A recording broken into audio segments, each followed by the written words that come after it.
yang bisa dilihat oleh publik akan kembali membuka tabir kebenaran atas ijazah Presiden ke-7 RI Joko Widodo. Tim Liputan, Kompas TV. Kali ini Roy Suryo CS kembali mengantongi salinan ijazah Presiden ke-7 RI Joko Widodo. Jika yang sebelumnya didapat dari KPU RI, kini Roy Suryo CS mendapatkannya dari KPU DKI Jakarta. Lalu yang jadi pertanyaan, apakah salinan ini makin menguatkan tudingan Roy Suryo CS dan bagaimana juga sikap dari pihak Jokowi terkait usaha para penudingnya terus-menerus mencari bukti. Kita akan membahasnya malam hari ini bersama dengan para narasumber. Ada Roy Suryo, penuding ijazah palsu Jokowi. Mas Roy, malam. Selamat malam, Mbak Audrey. Dan ada juga Rifai Kusumanegara, kuasa hukum Jokowi. Bang Rifai, malam. Malam, Mbak Audrey. Malam. Oke, ini kita duduk bertiga lagi di sini di Sapa Indonesia Malam. Kali ini ada yang berbeda, dejavu. Kali ini ada yang berbeda. Mas Roy mendapatkan salinan baru yang didapatkan dari KPU DKI Jakarta. Katanya ada kejanggalan perbedaan dengan KPU pusat. Yang mana janggalnya? Gini, yang mana jadi kalau kita lihat ya antar ijazah itu pasti ada perbedaan, yaitu pada legalisasinya. Okay. Ya, gitu. Ya, ini yang KPU pusat. Ya, jadi artinya tadi keselip nggak gebah. Jadi kalau ada dua, saya bisa tunjuk yang tadi KPU DKI itu legalisasinya ada di atas ini. Bentar, ini yang pusat ini dari pusat, atau pusat? Pusat. Okay. Pusat penandatangannya adalah DK-nya namanya Dr. Budiadi. Nah, kalau yang DKI itu tadi yang sudah disebut sama Pak Dr. Punatua, penandatangannya Profesor Niam. Ya gitu. Jadi beda namanya. Beda namanya. Nggak apa-apa, itu justru akan semakin membuat kita menelisik apakah benar para penandatangan ini adalah yang existing pada tahunnya. Gitu kan. Dan yang menarik adalah karena dulu sempat ada tuduhan dari salah seorang rekan kami bahwa itu sempat ijazah itu dibuat di UPP, Universitas Pasar Pramuka, dan itu tahunnya adalah 2010 atau 2012, maka nanti yang Solo itu yang sangat-sangat berpengaruh. Apakah yang Solo itu sama dengan ini atau beda? Nah, jadi krusialnya sih. Tapi yang menarik gini, Mbak, apapun itu 3 ijazah atau 2 ijazah yang sementara kami dapatkan, ya, itu adalah masing-masing sebenarnya adalah memiliki persamaan, semuanya adalah ijazah yang tidak identik dengan ijazah pembanding dari 3 temannya. Itu yang krusial, karena berarti apa? Berarti ijazahnya insya Allah 99,9% palsu. Oke, jadi kita bahas dulu yang tadi perbedaan antara nama dekan yang menandatangani antara versi yang KPU Jakarta dengan pusat. Betul, kalau KPU Jakarta itu kan untuk dia Pilgub tahun 2012. Sementara yang pusat itu untuk Pilpres tahun 2014 dan 2019. Dan tidak apa-apa berarti artinya kalau perbedaan. Oh, nggak apa-apa, kalau itu nggak apa-apa. Kalau itu masih oke. Cuman adalah kami juga mempertanyakan kenapa antara 2 KPU pusat dan KPU DKI itu melakukan penutupan terhadap beberapa informasi yang menurut kami yang ada 11 loh. Yang mana? Ini tanda tangan Pak Yakob itu ditutup. Tanda tangan dari Pak Sunardi ditutup. Kemudian nama Jokowi masih ada, tapi tanggal lahir, kemudian data-data ini ditutup. Bahkan legalisatornya ya di sini nama itu juga ditutup. Nomor ijazah ditutup. Bersifat kerahasiaan mungkin? Itulah anehnya ya, karena ini semua sebenarnya tidak masuk di dalam Undang-Undang Keterbukaan Informasi Publik yang dikecualikan. Makanya kami pertanyakan ya, uji konsekuensinya. Ini kan nutup ini kan harus ada melalui satu proses namanya uji konsekuensi. Uji konsekuensinya mana? Jadi ini masih panjang nih. Gitu prosesnya. Oke. Ya, jadi artinya ini semua masih harus dipertanyakan dan ini masih panjang ceritanya. Jadi artinya ini masih akan Bang seru. Rifai, ini katanya dipertanyakan oleh kubu Roy Suryo CS, kenapa tidak ada tanda tangannya, kenapa tidak ada nomornya, kenapa juga tidak ada, apalagi tadi masuk tanda tangan, nomor, nama-nama yang ditutup yang sebenarnya itu tidak termasuk dalam data pribadi. Jawabannya? Pertama, itu yang harusnya menjawab KPU. Karena yang menutup KPU. Karena tentunya waktu diserahkan oleh Pak Jokowi saat pilkada maupun pilpres itu lengkap. Ya. Bahwa ini ditutup, apakah mungkin teman-teman KPU masih melihat bahwa ini adalah data pribadi yang tidak bisa dikeluarkan begitu saja. Tapi karena desakan dari teman-teman Pak Bang Roy CS, maka akhirnya diserahkan, tapi dengan catatan beberapa data pribadi ditutup. Itu kembali lagi asumsi ya. Jawaban lebih pasti adalah ditanyakan KPU. Tapi yang menarik di sini adalah bahwa selama ini tuduhan-tuduhan bahwa ijazah Pak Jokowi itu tidak pernah ada, ya sekarang sudah terbantahkan. Dulu kan kalau nggak salah Mas Roy Suryo bilang bahwa informasi Bang Taufik nggak ada tuh ijazahnya, kopinya. Nyatanya ada semua. Udah didapatkan salinannya. Itu dan sekarang dibuktikan sendiri oleh Bang Roy Suryo CS bahwa ijazah itu ada di masing-masing KPU dan telah diserahkan jauh sebelumnya. Kedua ada tanda legalisir. Di sini menarik sekali. Ini membuktikan bahwa seluruh kopi-kopi ijazah yang diserahkan itu sudah disahkan oleh penerbit. Oke. Artinya apa? Pihak UGM sendiri membenarkan ijazah ini. Kalau nggak tidak mungkin dilegalisir. Tapi nggak puas Karena katanya ketika bagaimanapun terima. juga ini fakta umum. Ya. Prosedur melakukan legalisir itu adalah tunjukkan aslinya, baru kopinya dicap. Nah, Ini di semua kampus seperti itu ini kan. yang menarik. Nah, maka fakta untuk ini tentunya juga menjadi satu penguatan bagi kami bahwa selama ini ijazah Pak Jokowi ada dan selalu diberikan dalam persyaratan pencalonan entah pilkada maupun Oke. pilpres. Dan kalaupun yang ditutup-tutupin, ini bukan adalah yang ditutup-tutupi. Memang karena mungkin salah satunya alasannya kerahasiaan tadi ya, Bang Rifai, dugaannya kami ya. Karena kembali lagi kan ini kemarin perdebatannya cukup kencang. Oke. Antara teman-teman Bang Roy minta, dari sana menolak, akhirnya mungkin ada jalan tengah. Dikasih dengan Ya. catatan ya. Kalau gitu rasanya emang nggak cukup Mas Roy. Udah dikasih kok salinannya. Artinya gini, ini adalah kemenangan rakyat. Ya selama ini kan Jokowi sendiri kan mengatakan, wah nggak bisa nanti hanya ditunjukkan di pengadilan. Sehingga sedemikian canggihnya, sedemikian sektinya atau sedemikian ampuhnya ijazah ini. Akhirnya inilah kemenangan kita. Kita berhasil mendapatkan kopi itu secara resmi ya. Jadi kalau ada termul-termul yang mengatakan tuh Roy Suryo CS Pak Bonatua dapatnya secara ilegal, legal. Nah ini satu yang lagi yang menarik. Ini mungkin bagus untuk kita semuanya dengan case ini. Kita akan perbaiki ya atau kita akan protes ya kepada sistem pemilu berikutnya, Pilpres terutama. Jangan sampai KPU itu tidak melaksanakan yang namanya kalau pemeriksaan ya, pemeriksaan itu faktual. Verifikasi. Ya, verifikasi, betul. Terima kasih, Pak. Jadi selama ini verifikasi ternyata hanya lihat ijazahnya aja, terus lihatnya udah selesai. Padahal harusnya verifikasi itu lihat ijazah aslinya juga. Oke. Kami mendapatkan 2 data dari KPU pusat maupun KPU daerah DKI Jakarta yang saat ini datang. Mereka semua mengatakan mereka hanya menerima kopi ijazah ini dan legalisasinya. Artinya nggak pernah lihat ijazah aslinya. Nah itu padahal KPU itu punya anggaran. Oke. Punya anggaran untuk Itu melakukan verifikasi oke. aktual. Itu gitu masalah loh. di KPU, Mas Roy. Tapi Iya, kalau betul. masalah di Mas Roy Suryo CS sebagai penuding ijazahnya Pak Jokowi ya palsu katanya. Ini Iya. berarti puas atau enggak dengan terima salinan dari Belum. KPU Jakarta, Kan ini KPU baru salah Pusat, 2. belum yang di Surakarta. Salah 2 dari 8. Kami Oke. itu mengajukan 8 Oh, surat. banyak banget. Banyak. Kami ilmiah kok. 8 itu adalah termasuk salah satunya KPU Pusat. Itu pun ada 2. Ya, tahun 2014 dan 2019. Yang sudah kami dapatkan ini 2019. Ada yang 2014. Nanti harus kita cek yang 2014 itu kayak apa. Apakah memang beda? Karena DK-nya beda. Apakah yang 2014 itu sama dengan 2012? Lah itu nggak boleh. Wong penggunaannya beda. Oke. Ya gitu. Ada yang di Pos Solo. Karena itu 2 kali juga 2015 dan 2010.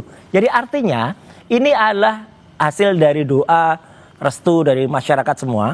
Akhirnya kita memenangkan ini gitu loh. 2-0 ini gitu loh. Tapi nanti kita targetnya 8-0. Oke, apa artinya sih Bang Roy bagi Bang Roy sebagai kuasa Ya. hukumnya Pak Jokowi dengan selalu mencari bukti begitu ya? Oke, mencari bukti nggak masalah, tapi kemudian ada 8 kata yang dicari, 2 baru didapatkan, belum berarti artinya masih ada 6 lagi ya Mas Roy ya? Iya. Dan kemudian setelah diterima masih ada yang dipertanyakan sama kubu Roy Suryo CS.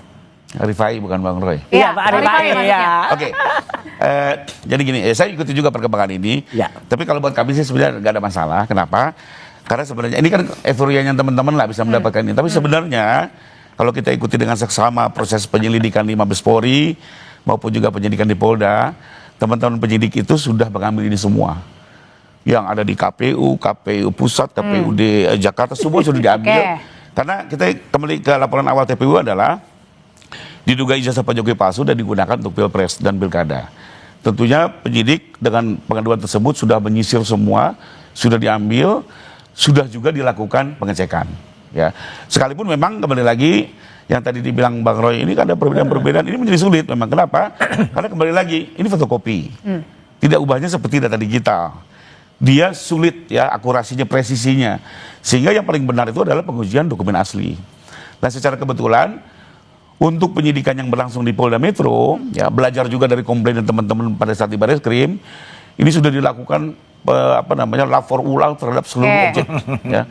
Tidak hanya ijazah Pak Jokowi dengan teman-teman satu fakultas dan satu angkatan, tapi juga dibandingkan dengan fakultas-fakultas lain. Ada pertanyaan, kok dibandingkan ya? Kenapa? Biar lebih firm. Ya, dari jenis tinta, jenis kertas, model huruf font dan segala macamnya. Karena mungkin tiap tahun juga bisa ada perubahan, Ganti-ganti, perbedaan oke. pencetakan ya. Oke. Sehingga untuk ini dilakukan kehati-hatian, diperiksa. Bukan hanya ijazah, termasuk pengesahan skripsi, ya. Itu juga sudah dilakukan pengecekan ulang dan itu Menarik semua itu. sudah sudah ada di apa namanya di Polda Metro ya.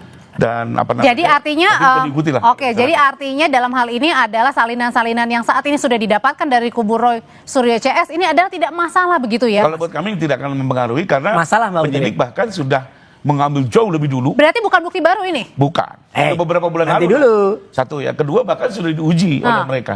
Sudah ada laporan. Oke. Tapi kembali lagi kan, ya mungkin teman-teman Bang Roy belum bisa mengakses ya karena prosesnya statusnya kan masih belum jelas. Kalau kami pelapor tentunya kami bisa mengakses sebuah perkembangan. Itulah Bahkan kami kemenangannya. setiap bulan juga menerima SP2HP dari Polda. Bagaimana perkembangan demi perkembangan. Oke, jadi ini bukan ini katanya bukan bukti baru, Mas Roy hanya mengada-ngada aja. Nanti dulu ya Mas Roy ya. Kita jeda dulu ya. Jelas baru ini. Yang baru kok sama-sama aja udah diuji semua di lapor. Justru inilah membuktikan fotokopi ijazah yang ada di KPU pusat, yang di KPU DKI itu adalah tidak identik dengan ijazah pembanding. Ada 11-15 miliknya Fronojiwo, 11-16 miliknya almarhum Hari Mulyono, 11-17 milik Sri Murti Ningsih. Yang itu sama-sama sebenarnya mereka itu identik ya, 3 ijazah itu. Logonya dengan Z-nya, logonya dengan A-nya. Dan ini A-nya itu A-nya keluar. Padahal satu ijazah yang dari satu penerbitan, satu kelulusan. Harusnya sama persis bahasa kitanya, plek-ketiplek lah harusnya. 100%. Ini beda sendiri. Nah, ketika yang ada di KPU pun beda, berarti ini sama dengan kami teliti, yaitu artinya yang ada ditulis di kami di buku Jokowi's White Paper, maka ini 99,9% palsu. Tapi buktinya ini semuanya udah diuji di lapor. Mana bukti ujinya nggak pernah ada. Kan udah kemarin ada hasilnya kan? Nggak ada. Tidak. Yang selalu ditampilkan Bareskrim itu, Bareskrim kan malah hanya fotokopi yang jelek banget, yang ada terlipatnya, ada tetesan kopinya. Kalau Bareskrim itu ngeluarin yang asli, misalnya kayak versi kayak Dian Sandi, berwarna bagus, mungkin itu sedikit meredam. Karena enggak, ya udah jangan salahkan masyarakat dong kalau kami terus mengejar bagaimana bentuk dari asli ijazah. Jadi sekarang abis ini apa ke KPU Solo, Surakarta? Iya, dan ada yang menarik, mungkin nggak apa-apa deh tak beritahu Pak Rifai. Tadi kami juga barusan sidang, selesai sidang di KIP ya, Komisi Informasi Pusat, karena ANRI, Arsip Nasional Republik Indonesia menolak memberikan ijazah dengan ini. Alasan? Ya, dengan alasan mereka tidak menguasai. Nah, kita lihat tadi hakim konstitusi yang majelisnya mengatakan bisa kena itu pasal karena ada aturannya di dalam Undang-Undang Karsipan nomor 43 tahun 2009 di pasal 42 dan 43 kalau tidak memberikan itu dan itu kewajiban bisa kena 10 tahun. Wah, resah tadi. Nah, Bang Rifai, ini kan Pak Jokowi sudah selalu sabar dan terus bersabar begitu ya menghadapi tudingan-tudingan ijazah palsunya Pak Jokowi. Apa respon sekarang Pak Jokowi dengan kemana-mana nih kubu Mas Roy CS ini ke KPU Pusat, Jakarta, nanti ke Solo? Oke. Ke Medan kemarin. Ke Medan kemarin ini Medan apa lagi nih? Ke Makam juga. Makam juga, iya tuh ada lagi terus. Mengajukan gugatan juga ke MK. Apa respon?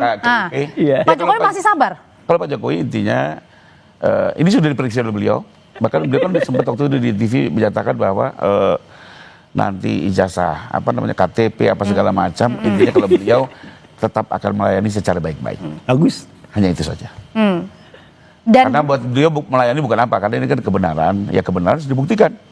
Ya beliau juga akan membuktikan pada saatnya di proses yang benar. Oke, dan sampai dengan sekarang masih dituding-tuding aja, semakin juga menguatkan pernyataan dari Pak Jokowi bahwa memang ada orang yang kemudian terus-menerus membiarkan hal ini terjadi.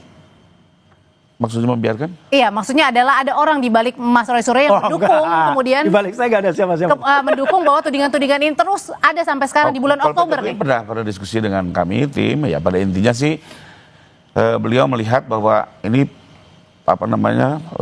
proses ini cukup panjang, ya tentunya meletihkan, perlu ada energi, ya siapa itu yang mendorong energi segala macam itu kan kita tidak bisa tahu ya. Tapi intinya tidak mungkin hanya selugu yang kita lihat. Tentunya ini ada sebuah gerakan, tapi kembali lagi kalau beliau tidak pusing dengan itu, bagus. Beliau hanya ingin tetap membuktikan kebenaran kalau memang diuji kebenaran. Oke. Di kasus di Polda kan masih terus berjalan ya untuk tuduhan penuding ya ijazahnya Pak Jokowi berlanjut. Nah ini dari pihak Mas Roy Suryo ini juga gimana nih, artinya mau bersaing untuk mengumpulkan juga kalau misalnya nanti ada gelar perkara, ada penetapan tersangka. Jadi yang dilakukan kubu Mas Roy adalah selalu mencari bukti-bukti yang kemudian nanti bisa. Ya karena selama ini proses yang dulu sudah terjadi di Bareskrim. Ketika gelar perkara tidak ada yang digelar, ya buktinya semuanya digital. Padahal katanya kami ditantang bukti analog, ya nggak pernah ada kami tunjukkan ijazah pembanding real ya, ada nomornya, mereka nggak pernah ada. Setelah Polda Metro katanya sudah menyita lebih dari 500 dokumen ya, mana gitu loh. Artinya sekarang kita uji lah, kita benar-benar bertarung secara ilmiah. Maka kami terus melakukan ini semua dan ini akan menjadi pelajaran yang sangat baik bagi masyarakat, juga bagi sistem hukum negara ini, bagi sistem tata negara ini, karena akan ada banyak koreksi dari misalnya KPU ternyata tidak memeriksa ijazah asli, ya, kemudian ijazah itu ternyata tidak diperbandingkan, hanya terima fotokopinya saja yang sudah dilegalisir. Nah makanya kan berarti undang-undangnya ada kesalahan kan? Kalau dia meragukan, baru verifikasi faktual. Nah makanya kan berarti kan harus ragu. Harusnya KPU yang cerdas sedikit lah gitu lihat kayak gini. Terus kayak tadi Andri tidak merasa penting untuk menyimpan, padahal yang punya kewenangan untuk menyimpan sebuah dokumen negara, yang punya mesin atau almari yang itu kemudian anti rayap dan lain-lain, itu adalah Andri, bukan KPU. Jadi kalau KPU nanti tiba-tiba beralasan, oh kami nggak punya hak untuk menyimpan, nah Andri bisa kayak gitulah. Tapi sekali lagi semua ini alhamdulillah ini kemenangan rakyat. Ya, dan ini akan membuktikan ijazah ini 99,9% palsu. Jadi setelah dari KPU DKI Jakarta mau ke KPU mana lagi? Oh, ada Solo. Kemudian KPU pusat masih kita kejar. Kan itu sudah ada. Kemarin. Kan baru satu yang keluar, baru yang 2019. Yang 2014 belum. Oh, pencalonan sebelumnya yang pertama ya. Itu nanti kalau ternyata ada perbedaan yang krusial, nanti akan kita, dan semua itu nanti ada risalahnya semua. Ya, kami akan buat penelitiannya semua. Ketika itu ternyata tiba-tiba ada hal-hal yang memang harus menjadi pertanyaan. Termasuk tadi yang diterangkan oleh Dr. Tifa tadi. Legalisasi ijazah itu biasanya tidak horizontal begini. Biasanya adalah vertikal. Kenapa ini bisa horizontal? Ya, kita akan bandingkan juga dengan legalisasi ijazah-ijazah yang lain. Ya, kenapa ada perbedaan pada legalisasi ijazah ini? Gitu. Sebenarnya apa sih yang ditangkap Bang Rifai selalu mencari tadi ke KPU pusat sudah, terus kemudian nanti cari lagi. Kejujuran dan kenegarawanan. Kalau saya, Mbak, pertama, ya saya menghargai ini bagian dari upaya untuk pembelaan diri lah. Tapi kalau buat saya akhirnya apa tidak konsisten juga dengan buku yang katanya sudah terbit. Nah, kalau sudah yakin, nggak perlu lagi cari-cari maksudnya. Tuh, memang menunjukkan memang bukunya udah final. Artinya apa? Beliau sendiri masih mencari kebenarannya. Enggak lah. Itulah yang kita sayangkan sebenarnya. Kenapa kalau dulu itu jangan disimpulkan dulu. Jangan dibuat buku dulu katanya Mas Roy. Nah, jangan dilempar dulu dengan kesimpulan-kesimpulan. Ini bakal 1 triliun. Apa 1 triliun persen? 1 triliun persen. Loh, itu kan waduh. Emang buku udah selesai, tapi kan itu baru jilid 1. Kalau dari awal itu misalnya diskusinya terkait jilid sampai jilid berapa? Ada jilid 2, ada jilid 3 nanti. Tapi karena persoalannya kemarin tuh disimpulkan. Langsung diserang. Itu kan menjadi persoalan memang. Tuh, Mas Roy, kalau gitu kalau kata sudah sulit lagi kembali lah, waktu tidak begini berputar ya. Iya. Ada nanti misalnya buku yang pertama ini kan soal Jokowi. Nanti misalnya perkembangan itu akan. Berarti di situ di dalam Jokowi white paper ini belum ada nih. Maksudnya kemarin dibanding-bandingkan juga kan. Ini kan baru keluar. Enggak apa-apa, itu nanti buku itu kan nanti muncul di buku kedua. Nanti buku ketiga misalnya soal anaknya nih. Nah, ini riwayat pendidikan nih. Ini Mas Gibran. Ini Gibran. Nah, sampai pada kesimpulan nanti Gibran tuh harus top sido mundur ora gitu ya. Oke, artinya apa nih? Iya, sebenarnya apa sih Mas Roy? Jadi mundur apa enggak gitu? Enggak gini. Orang mau jadi pejabat publik itu harus punya kejujuran dan kenegarawanan. Kalau dia memang tidak jujur dan tidak negarawan, misalnya soal nilai pendidikan anaknya ini ya, atau ini misalnya pakai ijazah yang nggak clear ini, ya udah itu harus mau mengundurkan diri gitu, atau harus mau mengerti dan kemudian. Tapi kan kalau Pak Jokowi juga sudah selesai. Ya, sudah selesai, terserah. Kami hanya ingin membuktikan itu palsu, itu aja. Oke. Kalau gitu terus dilandini saja oleh kubu Pak Jokowi dengan berbagai tudingan-tudingan itu, Bang Rifai, dengan santai. Sesuai statement beliau sudah prediksi dia akan kemana-mana. Ya. Bahkan beliau juga bilang inilah salah satu fakta bahwa sebenarnya bukan mencari kebenaran ijazah, dia lari kemana-mana terus. Tapi kalau gitu berarti dari kubu kalau buat Pak Jokowi ada desakan nggak langsung Pak saja? layani dengan baik. Bagus. Begitu. Oke, tapi ada juga keinginan nggak untuk ke Polda juga bahwa untuk segera misalnya ada gelar perkara begitu, untuk supaya clear nih. Udah kan, lawannya udah. Bagian dari tugas kami. Intinya kalau Pak Jokowi sih memberikan arahan umum bahwa pertama biarkan penyidikan ini berjalan hati-hati, profesional dan transparan. Saya tidak mau orang yang tidak harus bertanggung jawab malah terseret, tapi jangan juga orang yang harus bertanggung jawab malah dilepaskan. Tentunya dari kalimat itu kami menerjemahkan dan melakukan tugas profesi, mau mengawal perkara ini terus berlanjut. Sekalipun memang kemarin sekitar hampir 2 bulan terjeda. Karena memang Polda harus konsentrasi menangani perkara kerusuhan yang Agustus, Tapi dari akhir bulan kemarin, akhir bulan kemarin mereka sudah kembali lagi fokus. Ada bocoran nggak kapan gelar Mudah-mudahan perkara? dalam waktu dekat sih sudah mungkin akan ada gelar perkara ya, mudah-mudahan. Kalau Gelar lawyer- perkara itu penetapan tersangka nggak? Juga nggak? Katanya. Di gelar Katanya. perkara itu akan dibahas. Ya. Akan dibahas. Alat bukti yang Go or not to dikumpulkan go, gitu kan. sudah cukup atau tidak. Dari alat bukti yang ada ini apakah sudah terlihat ada mens rea atau tidak. Jadi intinya kita sih flowing aja lah, nggak Oke. perlu memaksakan. Tapi kalau gini bagus. harus cepat atau apa. Pak Rifai, Pak Yakub tadi juga sempat zoom saya dengan di salah satu TV lain. Itu elegan jawabannya. Kalau termul-termul itu kan nggak elegan. Wah, gua akan mendesak, akan demo, 500 orang akan demo di depan. Kan sebagai bagian Mabes Polri. dukungan juga Mas Roy. Enggak akan malah mengajarkan porno aksi dan pornografi, akan demo dengan hanya menggunakan bra dan CD. Waduh, itu kayak gitu kan ya, kita ketawain Pak Rifai Oke. sampai ketawa. Tapi kalau misalnya tadi dalam waktu dekat misalnya ada gelar perkara, Ya, ada bagus. unsur mens rea atau enggak, sudah siap apapun nanti hasilnya? Dari awal kami sangat siap, tapi pihak sana apakah juga siap? Gitu lah. Karena apa? Karena fakta-fakta itu semakin membuktikan gitu, apa data-data yang kemudian muncul yang tadinya KPU pada menyimpan rapat ya, KPU menyimpan rapat sekarang membuka semua. Meskipun tidak ada yang maksudnya Loh, ditutup. iya, ini pun harus kita kejar kan gitu. Ini harus kita kejar dan semakin membuktikan sekali lagi bahwa ijazah ini adalah identik atau sama dengan ijazah yang kami teliti yang sudah ada dalam buku Jokowi Paper, yang itu adalah tidak identik dengan ijazah asli lainnya. Artinya palsu. Oke, kalau dari menurut kuasa hukum sendiri Bang Rifai, sebenarnya ini endingnya apakah nanti pada saat gelar perkara mengakhiri semua tudingan-tudingan atau gimana? Oh enggak, jadi gelar ini secara umum dulu saya jelasin. Gelar perkara ini bisa dilakukan setiap waktu. Ini lebih kurang seperti rapat evaluasi lah. Oke. Ya, sudah sekian lama selesai ada evaluasi pertama, akan dilihat. Ternyata bisa dari gelar, cari lagi alat bukti lain, dalamin lagi, cek lagi apakah yang didapatkan Pak Roy ini sudah kemarin sempat ikut di lapor atau tidak, itu semua akan diputuskan di situ. Oke. Atau ternyata sudah cukup, sekarang tinggal menentukan siapa tersangkanya, berdasarkan alat bukti. Bisa kedua, bisa juga ketiga dalam perkara itu adalah menghentikan. Nah, Oke. Ya, dan Tidak semua cukup ini di dalam gelar perkara. Jadi intinya kembali lagi bahwa saya nggak mau mendahului gelar perkara itu pasti apa? Oh, Penetapan tersangka. enggak. Oke. Bahkan untuk menghentikan pun harus ada gelar perkara. Oke, dan sebelum menunggu Cuma sambil lebih menunggu kepada evaluasi. Dan memang menurut saya ini kan sudah 6 bulan ya.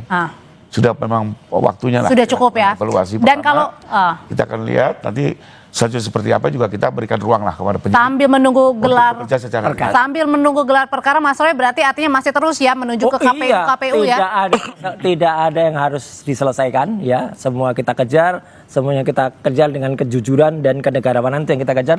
Terima kasih kepada masyarakat yang terus mendukung karena ini semua juga terjadi karena dukungan dari masyarakat dan juga ridho dari Allah Subhanahu wa taala. Mas Roy Suryo, terima kasih. Bang Rifai Terima kasih. Kusumanegara, terima kasih. Sama-sama, Selamat malam Bapak-bapak. Malam. Setelah ini kami hadirkan informasi bersama Radi Saputra dengan informasi dari Prabowo akan menyaksikan momentum bersejarah penandatanganan perjanjian damai untuk menghentikan perang di Gaza.